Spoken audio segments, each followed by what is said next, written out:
Bonjour, bienvenue sur notre tutoriel Digital Change 2021 au service de votre métier. La digitalisation des TPE-PME, les 5 étapes pour calculer le retour sur investissement de votre projet digital. Donc, bonjour, je suis Jean-Marie Sellette, responsable du programme de transition numérique chez ADN Ouest. Donc, nous sommes la plus grande association de professionnels du numérique de l'Ouest et nous intervenons auprès des réseaux pour échanger sur les enjeux des entreprises et donner des réponses grâce au numérique. Donc, ce qu'on se rend compte, c'est que les TPE et PME doivent répondre à des exigences de plus en plus fortes des clients. Et on se rend compte également qu'ils ne sont pas prêts à payer plus. Donc, comment on fait pour être plus rapide, plus collaboratif? Et bien souvent, un passage obligé, ça va être la mise en place d'un outil de gestion de relations clients, appelé un CRM, ou un outil de gestion intégré, donc un ERP, ou ça peut être un projet de site web, marchand ou non. Eh bien, comment savoir si le projet est rentable? C'est ce que vous propose Françoise Baron, notre adhérente et cofondatrice de Digitalisez-vous. Merci Jean-Marie. Donc, je suis Françoise Baron, cofondatrice et dirigeante Digitalisez-vous, experte en marketing digital depuis plus de 20 ans, formatrice et coach certifiée. Je travaille avec mon associé qui s'appelle Bernard Philippe, ingénieur de formation, expert en gestion de projets digitaux. Chez Digitalisez-vous, nous permettons à nos clients de profiter au maximum de la digitalisation, aussi bien dans leur activité de vente que dans leur activité de production. Et nous facilitons cette digitalisation en menant le projet digital de A à Z. Alors, comme vous le savez, le digital est un moteur de croissance.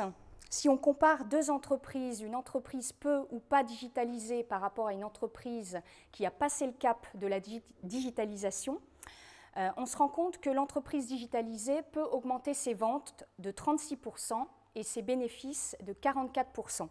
C'est un baromètre Ipsos Axel, toutes catégories digitales confondues.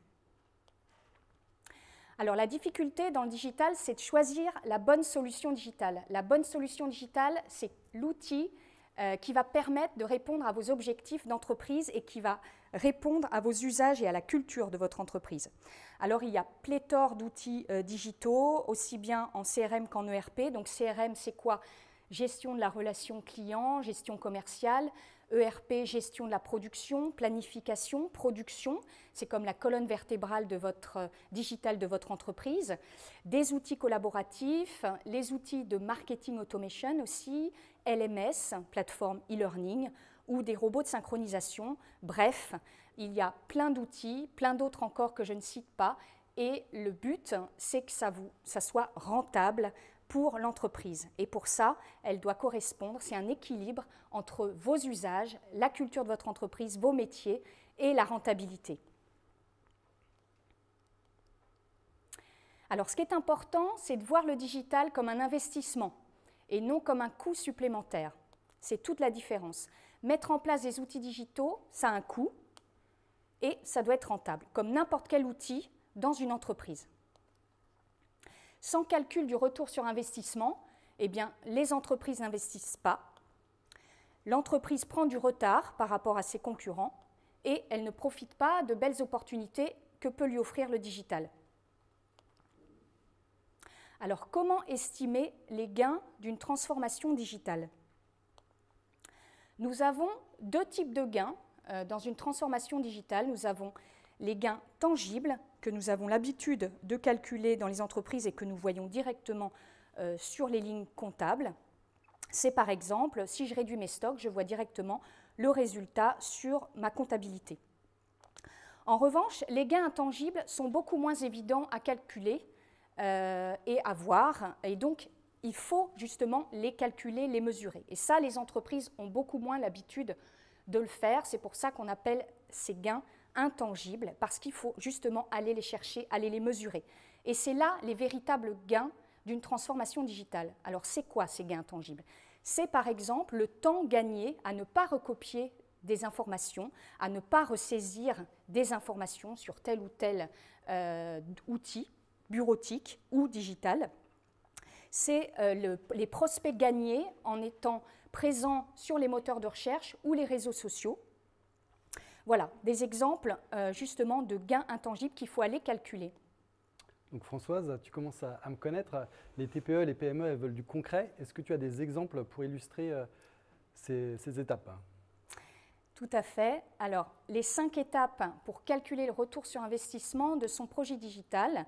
Un exemple ici d'une PME vendéenne qui s'appelle Coferming dans le secteur du bâtiment et qui voulait mettre en place un CRM. Alors, le dirigeant avait du mal à se rendre compte justement de cette digitalisation et avait du mal à passer le cap de cette digitalisation et n'était pas convaincu de mettre en place un CRM.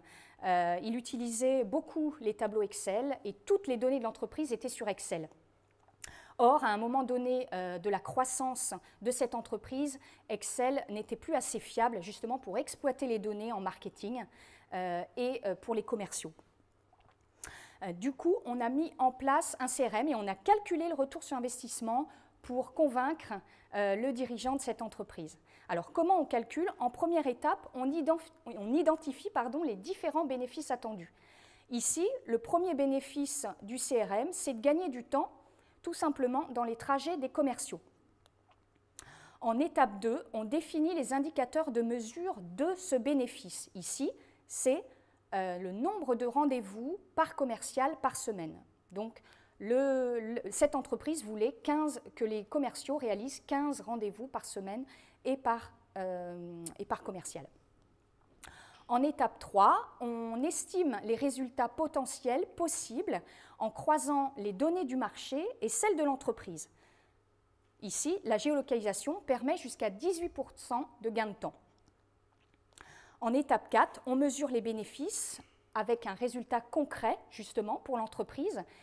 Et ici, c'est une demi-journée par semaine pour 5 commerciaux, ça veut dire un demi-temps plein sur l'année pour cette entreprise, cette PME. Ensuite, en étape 5, on traduit ce résultat en enjeux financiers.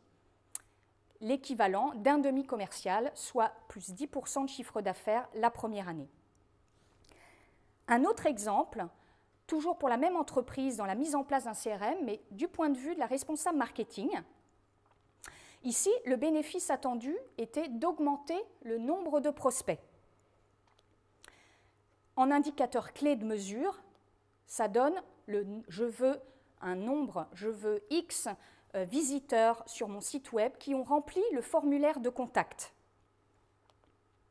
En étape 3, on estime ces résultats potentiels par rapport au marché et par rapport à l'entreprise, ce qui donne des leads. On cultive ces leads avec le marketing automation, donc c'est-à-dire l'automatisation des relances par mail selon les visiteurs du site web. Et grâce au CRM, on peut obtenir plus 10% de gain de chiffre d'affaires selon les données du marché.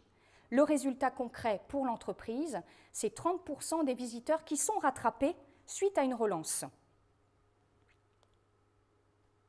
Ensuite, on traduit ces bénéfices en enjeux financiers et donc c'est valorisé au panier moyen, ça veut dire plus 5% de chiffre d'affaires la première année pour cette entreprise sur ce bénéfice.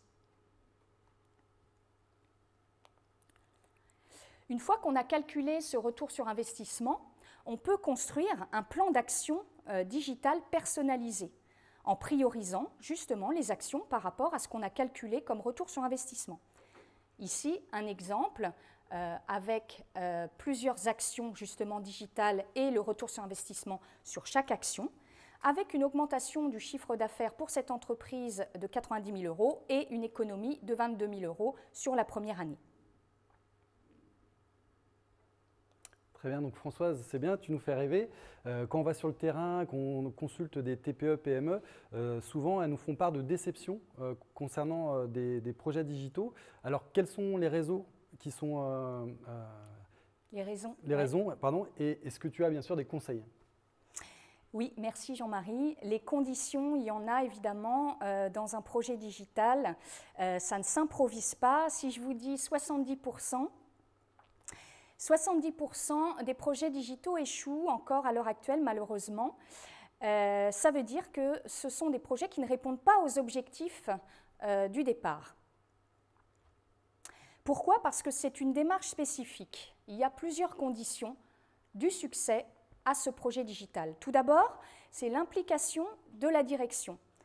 C'est la direction, comme sponsor du projet, qui doit insuffler cette digitalisation pour tous les collaborateurs de l'entreprise, puisque ça touche beaucoup de personnes. C'est l'implication des équipes à travailler ensemble autour de ce projet digital. C'est l'implication des futurs utilisateurs. Et enfin, très important, c'est la connaissance des métiers de l'entreprise. Et voyez qu'ici, on est à 64% des conditions du succès qui dépendent des hommes et des femmes de l'entreprise. Ensuite, un peu de techno, du recours aux standards. On ne refait pas l'outil complètement, on reprend des standards, on le paramètre progressivement en fonction des attentes et des besoins de l'entreprise et de ses usages, de ses coutumes. On l'optimise de façon permanente, ce qu'on appelle aussi méthode agile. On teste, on réitère jusqu'à ce que l'outil corresponde parfaitement, complètement aux besoins de l'entreprise. Et on fait également un partage de la démarche sur les réseaux de l'entreprise. Vous voyez ici, 100%, nous remplissons les conditions du succès d'un projet digital pour garantir son retour sur investissement.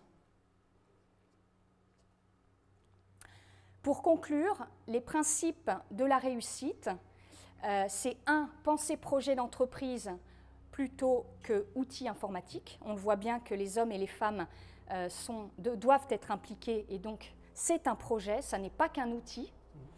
C'est en 2, penser utilisation plutôt que fonctionnalité. Le digital, ça n'est qu'un moyen et donc c'est de penser utilisation, usage tous les jours. L'indicateur de réussite d'un projet, c'est son utilisation. Très bien, merci Françoise. Donc, quelques derniers conseils. Vous avez identifié votre besoin, vous avez identifié un type de solution. Eh bien, c'est aussi important de développer votre veille en tant que dirigeant. Vous n'êtes pas des experts du numérique, mais c'est important de pouvoir comprendre les enjeux. Et ce que je vous invite à faire, c'est déjà de solliciter votre réseau. Donc, ça peut être vos confrères, vos fournisseurs. Ça peut être aussi des échanges au sein de votre réseau professionnel. Et puis en ligne, il existe des ressources comme par exemple France Num qui a été lancé par l'État en 2018 et qui propose beaucoup de contenu. Notamment, vous pouvez savoir quelles aides vous sont offertes. Également, il y a des ressources en termes de cas d'usage par exemple. Et également, il y a des associations comme ADN Ouest qui proposent des contenus en ligne. Donc par exemple là, la chaîne vidéo YouTube avec des cas de dirigeants qui reviennent avec des chiffres clés sur leurs chantiers digitaux réussis. Et puis également, il y a tous les prestataires qui proposent du contenu gratuit, bien sûr, pour se lancer dans votre transformation. Ça va être des éléments pour construire votre feuille de route. Ça va être des cas avec des chiffrés qui vous permettront de vous faire une conviction. Eh bien, merci Françoise, merci pour votre attention. Merci beaucoup Jean-Marie, merci ADN Ouest et merci Digital Change.